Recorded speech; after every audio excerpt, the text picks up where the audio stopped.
Hello guys, welcome to Edu Imprints. This is Tarun Kapoor. So today we are going to discuss the expected MCQs on Indian Partnership Act for the low entrances. किसी भी लो entrance के लिए आप preparation कर रहे हैं, कई बार ऐसे देखा जाता है कि पार्टनरशिप के बहुत ही बेसिक क्वेश्चंस आपसे पूछे जाते हैं। तो कॉमर्स के स्टूडेंट्स के लिए बड़ा इजी हो जाता है, मगर जो अदर बैकग्राउंड के स्टूडेंट्स होते हैं उनके लिए बड़ा डिफिकल्ट होता है। सो इस 10 क्वेश्चंस में related questions I will discuss in this video, जिसमें सारा का सारा कॉन्सेप्ट बेसिक कवर हो जाएगा। अदरवाइज कुछ बचा तो I will cover in the next video.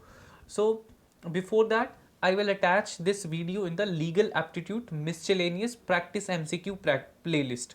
तो आप उसकी अदर प्लेलिस्ट को भी देख सकते हैं, जहाँ पर जो लीगल एप्टीट्यूड के miscellaneous topics like CRPC, transfer of property act और जो डिफरेंट हमारे जो अदर लीगल सब्जेक्ट्स हैं other than IPC, tort, contract के अलावा जो अदर सब्जेक्ट्स कवर करे गए हैं। देन हमारा फर्स्ट क्वेश्चन आ जाता है, what is partnership written agreement known as. कि क्या है रिटन एग्रीमेंट? पार्टनरशिप कॉन्ट्रैक्ट है, एग्रीमेंट है, पार्टनरशिप डीड है या पार्टनरशिप एक्ट है? So it is partnership deed. ठीक है, ये पार्टनरशिप डीड है जिसके अंदर सभी टर्म्स एंड कंडीशंस लिखी जाती हैं कि जो पार्टनर्स के बीच में हो रही है। ठीक है, क्या नेम है, क्या एड्रेस है पार्टनर्स का, ठीक है, कितना कैपिटल कौन लगा रहा है, किस तरीके से प्रॉफिट बटेगा, सब कुछ उसके अंदर डिटेल लिखी जाती है, ताकि लेटर ऑन देखिए वैसे कोई डीड लिखना कंपलसरी नहीं होता है हमारी लोगों के अंदर पार्टनरशिप एक्ट के अंदर, मगर ये सजेस्ट इसलिए किया जाता है ताकि कल को कोई डिस्प्यूट होता है तो उसको आसानी से हम सॉल्व कर सकते हैं।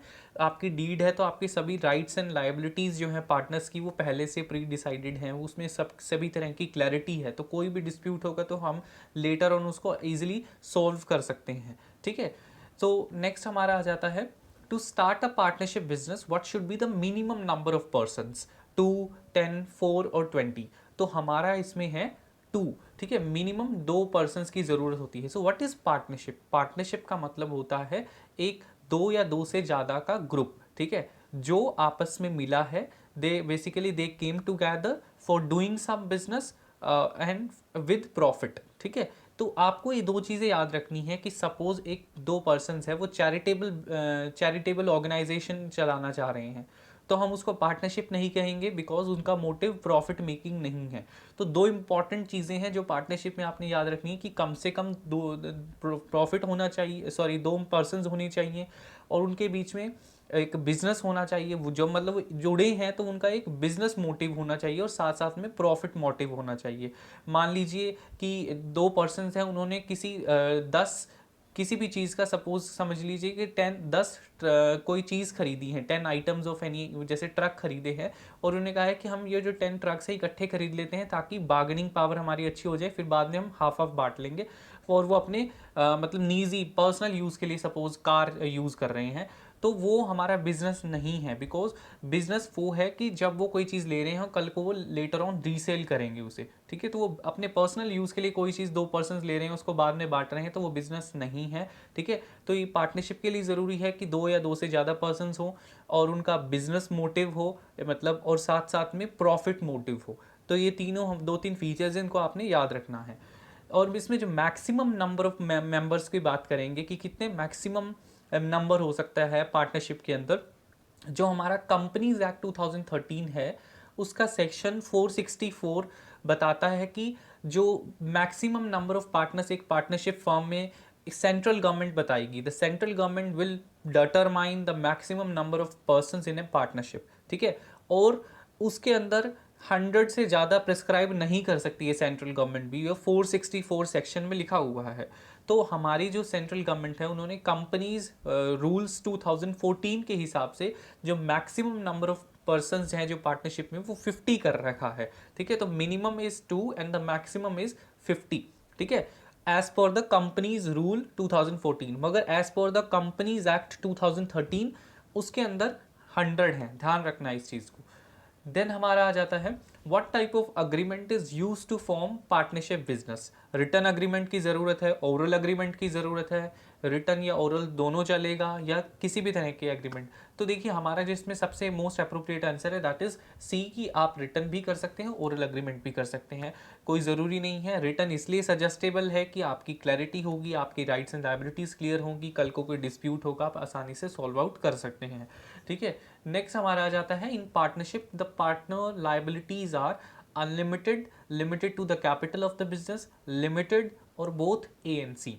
तो हमारी जो पार्टनरशिप में जो लायबिलिटी होती है वो अनलिमिटेड होती है। देखिए व्हाट इज लिमिटेड और अनलिमिटेड लायबिलिटी? लिमिटेड का मतलब होता है कि जितना आपने पैसा लगाया है, the money you have invested in the business, your liability is limited to that money only. Suppose A and B started a business with capital of 20,000 with 10,000 each. ठीक है, कि दोनों ने 10,000 रुपये लगाए, तो कल को समझ लीजिए कि वो जो पार्टनरशिप है वो हमारी लॉस में जा रही है, तो जो उनकी लायबिलिटी होगी, उनकी पर्सनल एसेट्स भी बिक सकती हैं। ठीक है, पर्सनल दे हैव टू पे टू द, बेसिकली जो भी लेनदार होंगे, जो भी उनसे पैसा लेने वाले होंगे, उनको देना पड़ेगा तो अपनी पर्सनल एसेट्स बेचने के लिए भी, बिकॉज उनकी लायबिलिटी अनलिमिटेड है। ठीक है, इन पार्टनरशिप बिजनेस। मगर जहाँ पर लायबिलिटी लिमिटेड होती है तो वहाँ पर उनकी वो 10,000 से ऊपर उनसे कोई कुछ नहीं मांगेगा। जैसे कि हमारी कंपनी के अंदर हमारी जनरल जो केस होता है, शेयर होल्डर्स की जो हमारी लायबिलिटी होती है वो लिमिटेड होती है to the extent of their share, जो शेयर प्राइस कि जितना उन्होंने पैसा लगा रखा है कंपनी में, सिर्फ उधर तक उनकी लायबिलिटी होती है। ठीक है, अनलिमिटेड नहीं होती है। पार्टनरशिप में अनलिमिटेड होती है। अब सोल प्रोप्राइटरशिप होती है। सोल प्रोप्राइटरशिप का मतलब एक सिंगल पर्सन अपना बिजनेस चला रहा है, तो उसके अंदर भी उसकी लायबिलिटी अनलिमिटेड होती है, उसकी पर्सनल एसेट्स को भी उसको बेचना पड़ जाता है, इवन लॉस हो जाए तो। नेक्स्ट हमारा आ जाता है dissolution of form means dissolution of trust, dissolution of form, revocation of form, dissolution of partnership. तो डिसोल्यूशन ऑफ फॉर्म का मतलब होता है डिसोल्यूशन ऑफ पार्टनरशिप। सपोज कर लीजिए कि हम पार्टनरशिप की बात कर रहे हैं, ए और बी की पार्टनरशिप चल रही है।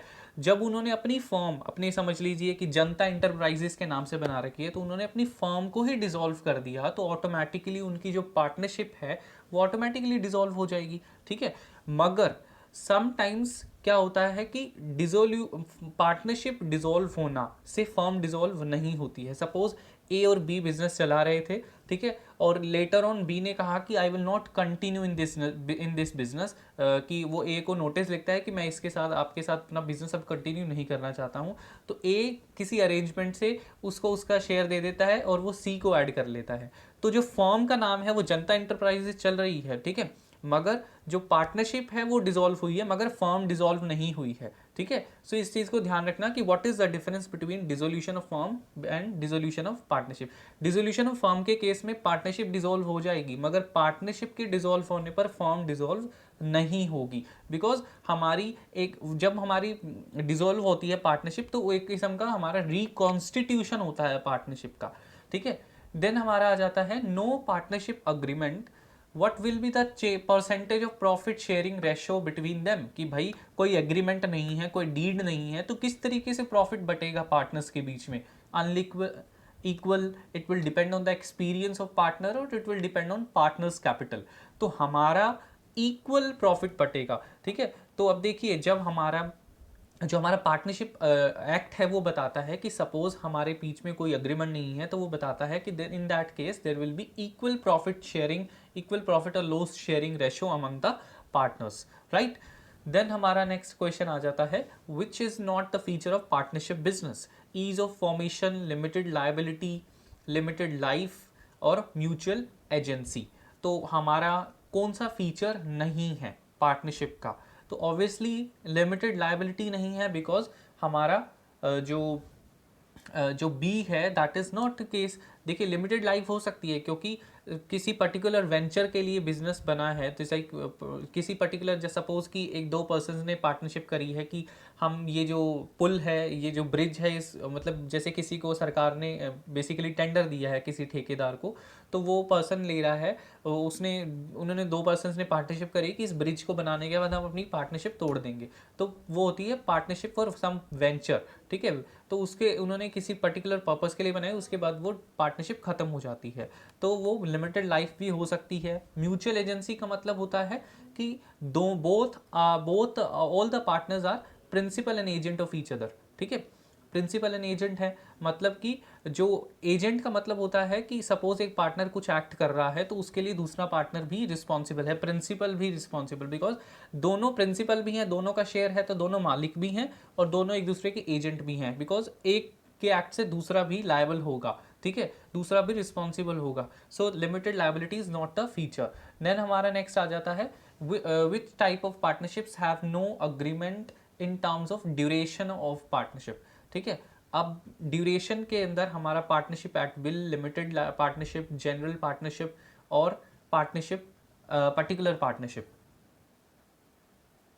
सो इसमें कह रहा है कि कौन सी पार्टनरशिप में ड्यूरेशन मेंशन नहीं है कि कितने टाइम के लिए पार्टनरशिप होगी, that is partnership at will, ठीक है, कि जब दो पार्टनर्स एक दूसरे के बीच में बेसिकली ऐसा कुछ डिसाइड नहीं होता कि कितने टाइम तक इनकी पार्टनरशिप चलेगी, तो that will be partnership at will, कि जब भी लेटर ऑन कोई भी पार्टनर उससे निकलना चाहता है तो वो दूसरे को नोटिस देकर उसमें से निकल सकता है, तो वो उनकी पार्टनरशिप एट विल है।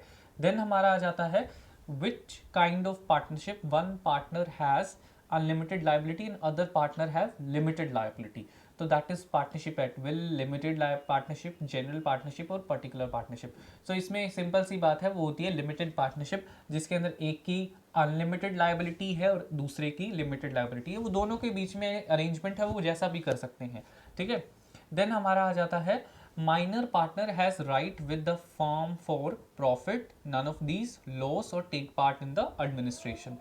तो ये बहुत इंपॉर्टेंट क्वेश्चन है कि देखिए माइनर और unsound persons as per the partnership act वो पार्टनर्स नहीं हो सकते हैं, मगर minor can be a partner only in the profit of the business, ठीक है। इफ कि जब दूसरे पार्टनर्स अग्री होते हैं तो minor can be admitted only for the profit in the business, तो हो सकता है माइनर पार्टनर के पास राइट है with the firm for the profits। So these are the 10 questions. I think these are sufficient for your low entrances for Indian Partnership Act. So if you found this video informative, do like and share this video and comment this video. We feel really motivated, and do not forget to click on the subscribe button and hit the bell icon so that you can get the notifications of all such videos for your low entrances in the future.